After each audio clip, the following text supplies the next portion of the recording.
तो जैसा कि लास्ट पार्ट के एंड में हम लोगों ने देखा था कि यांगरान को चक्कर आने लगा था और वो बेहोश होने ही वाली थी। और इस एपिसोड की शुरुआत में इस चीज को देखकर फैंगलिंग बोलती है, जो लोग पावरफुल होने का दिखावा करते हैं वो हमेशा ही अपने साथियों को नुकसान पहुंचाते हैं और ये चीज आज तुम अपनी आंखों से देख ही सकते हो। इस पर ये लड़का बोलता है, आपको इतनी जल्दी ये फैसला नहीं लेना चाहिए क्योंकि मुझे सावयान के बारे में सब कुछ पता है और उसने अभी तक अपनी पूरी पावर का यूज नहीं किया है। इस पर ये किंग मैजिस्ट्रेट बोलता है, तुम्हें गलतफहमी नहीं पालनी चाहिए क्योंकि सावयान यहाँ पर अपनी पूरी पावर का यूज कर रहा है, इसलिए अगर तुम मेरी सुनो तो तुम्हें भी सावयान के ऊपर भरोसा नहीं करना चाहिए। इस पर मिस मियू बोलती है, मुझे भी सावयान के ऊपर कुछ खास भरोसा नहीं है, लेकिन उसने बहुत ही आसानी के साथ में फैंगटियांग को चकमा दे दिया था, इसलिए मुझे यहाँ पर भरोसा है कि सावयान के पास जरूरी कोई सीक्रेट टेक्निक होगी जिसका यूज अभी तक उसने नहीं किया है।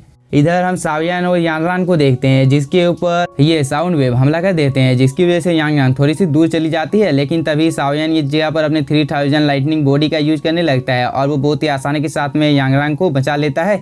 इस चीज के दूर से मिस मियू भी देख रही होती है और वो बोलती है, मुझे तो अपनी आंखों के ऊपर भरोसा नहीं हो रहा है क्योंकि मैंने अफवाह सुनी थी कि सावयान के पास 3000 लाइटनिंग बॉडी है और इस चीज को मैंने आज अपनी आंखों से देख लिया है। आखिरकार यह टेक्निक सावयान को किस जगह से मिली होगी, क्योंकि यह टेक्निक तो फैंगलेई पवेलियन के लोगों के पास ही होती है।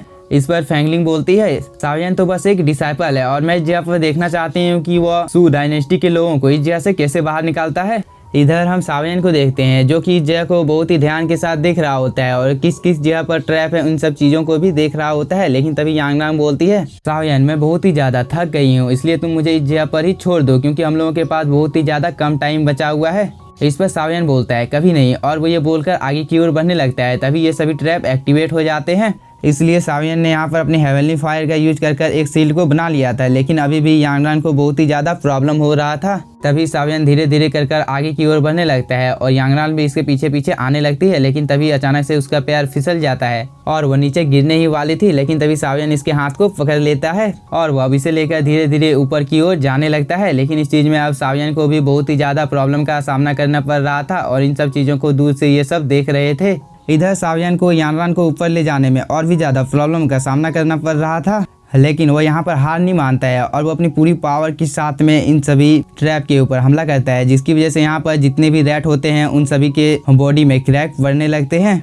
और सावयान ने यहाँ पर जिस टेक्निक का यूज किया था वो बहुत ही ज़्यादा पावरफुल होता है, जिसकी वजह से इस वैली में चारों तरफ हलचल मच जाती है। और इस चीज़ से बचने के लिए इन लोगों ने अपने आसपास में एक सील भी बना लिया था और इस चीज़ को दूर से यह सीनियर एल्डर भी देख रहा होता है और वो बोलता है, ये तो ड्रैगन रॉर है, आखिरकार ये टेक्निक सावयान के पास क्या कर रही है। और वो हम लोगों को बताने लगता है कि सावयान ने यहाँ पर जिस टेक्निक का यूज किया है इस चीज़ की वजह से यहाँ पर जितने भी रैट मॉन्स्टर हैं उन सब की शक्ति कमज़ोर हो जाएगी और सावयान इस टेस्ट को बहुत ही आसानी के साथ पास कर लेगा। इसके बाद वो सभी लोगों को बता देता है कि सावयान और यांगरान ने भी इस टेस्ट को पास कर लिया है। इधर सावयान ने एक पील को यांगरान को दे दिया था और वो बोलता है, क्या तुम ठीक हो। इस पर यांगरान बोलती है, मैं बिल्कुल ठीक हूँ और तुमने आज जो मेरे लिए किया है इस चीज़ के लिए थैंक यू। तभी ये लड़का सावयान को यहाँ पर ग्रीट करता है। इस पर सावयान भी उसे ग्रीट करता है। लेकिन तभी मिस मियू सावयान से पूछने लगती है कि तुमने 3000 लाइटनिंग बॉडी को किस लेवल तक ब्रेक थ्रू कर लिया है, क्योंकि तुम्हारी स्पीड बहुत ही ज्यादा थी और मैं इस चीज को देखकर बहुत ही ज्यादा खुश हूँ कि फैंगलेई पवेलियन के लोग भी तुम्हारे जितना पावरफुल नहीं है। इस पर मिस फैंगलिंग बोलती है, मिस मियू की बातें सुनने के बाद मुझे यहाँ पर कोई भी फर्क नहीं पड़ता है।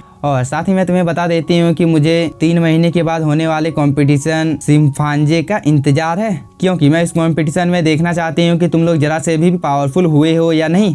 इस पर मिस मियू बोलती है, मैं भी इस कंपटीशन का कब से इंतजार कर रही हूँ, क्योंकि मैं भी इस कंपटीशन में देखना चाहती हूँ कि पिछली बार की तरह तुम्हारा किस्मत इस बार साथ देता है या नहीं। इस पर फैंगलिंग बोलती है, शायद तुम्हें यहाँ पर कोई गलतफहमी हो गई है क्योंकि किसी भी फाइट को किस्मत के भरोसे नहीं जीता जाता है। तभी इन दोनों की बकबक सुनकर सावयान अपने मन में सोचने लगता है कि मैंने जैसा सोचा था कि सिफाम पवेलियन बहुत ही ज़्यादा पावरफुल है, लेकिन वो इतना ज़्यादा पावरफुल नहीं है। और वो यह सोचकर मिस मियू को बोलती है, क्या आप मुझे इस जगह पर कुछ देर का टाइम दे सकती हो। इस पर मिस मियू भी इस जगह से चली जाती है और सावयान भी मिस मियू के पीछे पीछे में चला जाता है, क्योंकि मिस मियू के साथ में सावयान को कुछ अकेले में बात करनी थी।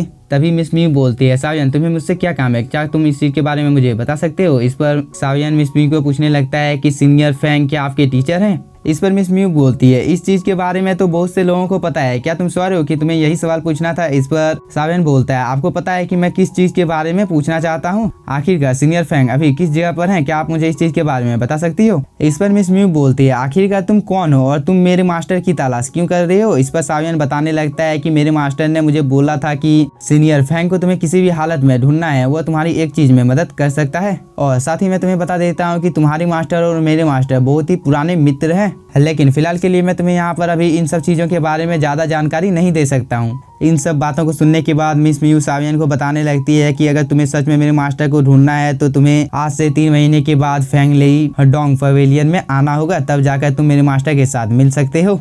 लेकिन इस बात को सुनकर सावियन थोड़ा सा शॉक हो जाता है और वो बोलता है, फैंगलेई पवेलियन? इस पर मिस म्यू बोलती है, मैं तुमसे मजाक नहीं कर रही हूँ, क्योंकि आज से 3 महीने के बाद सिफाम पवेलियन में कंपटीशन शुरू होने वाला है और इस बार का कंपटीशन फैंगलेई टैंग पवेलियन में होने वाला है, इसलिए मैं तुम्हें इस चीज के बारे में बता रही हूँ। और उस कंपटीशन में भाग लेने के लिए हम लोगों का जुंगमुंग पवेलियन भी जाएगा, इसलिए हो सकता है कि उस जगह पर मेरे मास्टर भी आ सकते हैं। इस पर सावियन अपने मन में सोचने लगता है कि मुझे 3 महीनों तक इंतजार करना होगा और वो ये सोचकर मिस म्यू को यहाँ पर थैंक यू बोलता है। लेकिन मिस म्यू इस बात को सुनकर थोड़ी सी शॉक हो जाती है और वो बोलती है, सावियन क्या तुम सच में उस जगह पर जाने के बारे में सोच रहे हो? क्योंकि सावियन मैं तुम्हें याद दिला देती हूँ कि फैंगलेई पवेलियन का मास्टर भी उस जगह पर जाएगा और तुम अगर उस जगह पर जाओगे तो तुम्हारी मौत भी हो सकती है, इसलिए तुम्हें इस चीज के बारे में एक बार अच्छी तरह से सोच लेना चाहिए।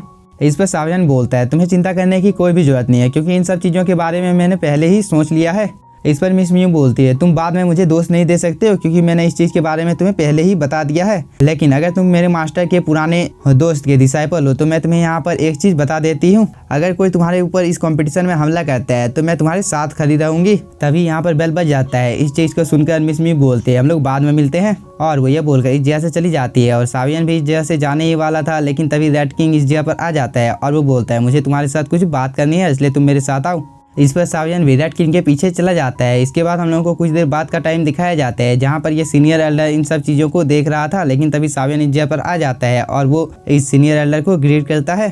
तभी रेड किंग बोलता है, सावियन तुम्हें पता है कि मैंने इस जगह पर तुम्हें क्यों बुलाया है? इस पर सावियन बोलता है, शायद से सीनियर जिंसी को बहुत ही ज्यादा चोट लगी है और इसी चीज को ठीक करने के लिए तुमने मुझे इस जगह पर बुलाया है। इस पर रेड किंग भी थोड़ा सा खुश हो जाता है और वो अपने सीनियर एल्डर को बताने लगता है कि यह कोई नॉर्मल एल्केमिस्ट नहीं है, क्योंकि वो बस आपको यहाँ पर देख कर बोल सकता है कि आप इंजर्ड हो।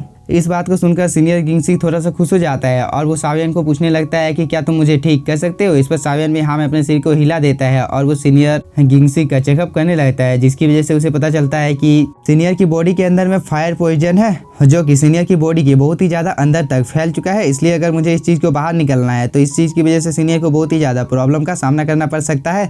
और साथ ही ये फायर पॉइजन बहुत ही ज़्यादा खतरनाक है और मैं आपकी जानकारी के लिए बता देता हूँ कि मैं आपसे पहली बार मिल रहा हूँ, इसलिए इस पॉइजन को आपकी बॉडी से निकालना बहुत ही ज़्यादा मुश्किल होने वाला है। इस बात को सुनकर ये दोनों बहुत ही ज़्यादा उदास हो जाते हैं, लेकिन तभी सावियन बोलता है, आप लोगों को घबराने की कोई भी जरूरत नहीं है। मैंने यहाँ पर ये नहीं बोला है कि इस चीज़ को बाहर निकाला नहीं जा सकता है, क्योंकि मेरे पास एक रास्ता है जिसकी वजह से इस पॉइजन को पूरी तरह से खत्म किया जा सकता है। इस बात को सुनकर सीनियर जिंसी बहुत ही ज्यादा खुश हो जाता है और वो बोलता है, क्या तुम सच में फायर पॉइजन को मेरी बॉडी के अंदर से बाहर निकाल सकते हो? इस पर सावियन बोलता है, फायर पॉइजन को आपकी बॉडी से बाहर निकाला जा सकता है, लेकिन मेरी कल्टीवेशन अभी इतनी ज्यादा नहीं है कि जिसकी वजह से मैं आपकी बॉडी से फायर पॉइजन को बाहर निकाल सकता हूँ। इस पर सीनियर जिंसी सावियन को बताने लगता है कि अगर तुम डोजन लेवल को ब्रेक थ्रू कर लेते हो तब जाकर क्या तुम मेरी बॉडी के अंदर से इस पॉइजन को बाहर निकाल सकते हो?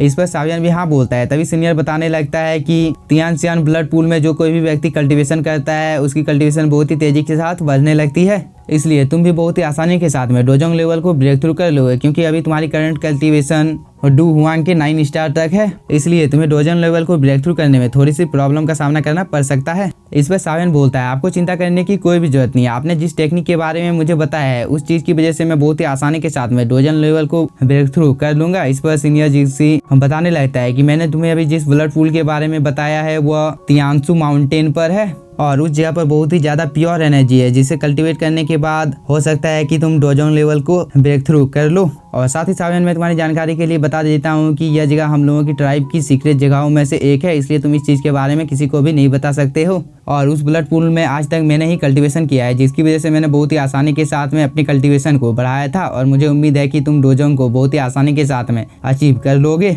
इसके बाद मुझे उम्मीद है कि तुम बहुत ही आसानी के साथ में फायर पॉइजन को मेरी बॉडी के अंदर से बाहर निकाल सकते हो। इस पर सावियन बोलता है और साथ ही आपने कुछ देर पहले बोला था कि उस ब्लड पूल में फायर पॉइजन है, क्या इस चीज की वजह से मुझे कोई प्रॉब्लम नहीं होगी? तो मैं बहुत ही आसानी के साथ में आपकी बॉडी के अंदर से फायर पॉइजन को बाहर निकाल सकता हूँ। इस पर सीनियर बताने लगता है कि तुम्हें चिंता करने की कोई भी जरूरत नहीं है, वो फायर पॉइजन तुम्हारा कुछ भी बिगाड़ नहीं पाएगा, क्योंकि मैं तुम्हें यहाँ पर एक ट्रेजर देने वाला हूँ। और भी ये बोलकर इस ट्रेजर को अपेयर कर लेता है और इस चीज को सावियन को देते देता है।